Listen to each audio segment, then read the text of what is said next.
कर्ममय जीवन भितर टिके समय पाइले इच्छा हुए कुआडे टिके बुली आसिबाकू।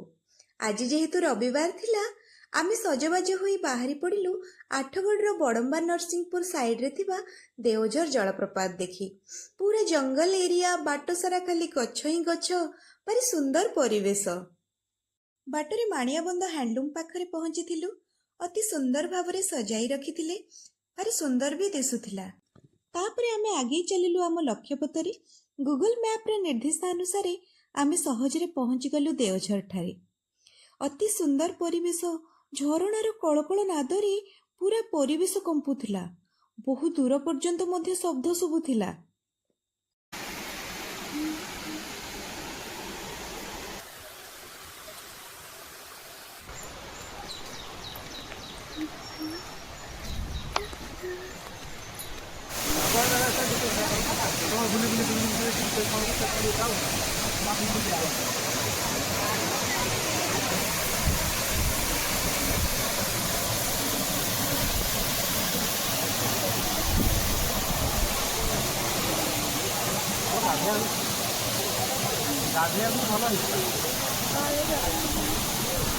समस्त बसी प्रकृति को उपभोग कलु।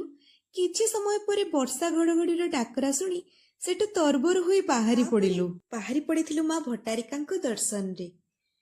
द्वितीय श्रेणीर विषय रे थिबा आसो बुली जिबा भट्टारिका पिलामानकु पढ़ेला बेले मनरे भारी इच्छा थिला एठाकु आसीबाको। आज से सुजोग मिलिला। महानदी कूଳରେ थिबा ए पीठ अति सुंदर। एबे नदी तो बहुत पानी अछि।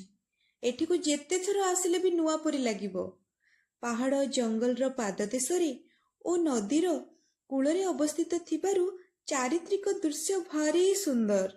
माँ को दर्शन परे पुणी भारी पड़िथिलु टी सेतु सिंहनाथ मंदिर।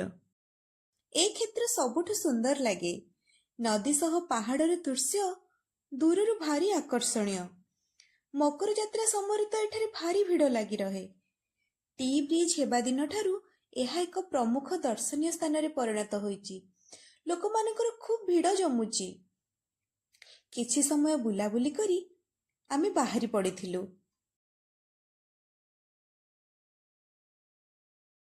घर को फेरिबा बाटरे माँ चर्चिकांको दर्शन करिथिलु। मंदिरर पाहाचरे जिबा बेले कांथरे विभिन्न चित्र गुड़िको अति सुंदर थिला। एठाकु मोर प्रथम थर यात्रा थिला।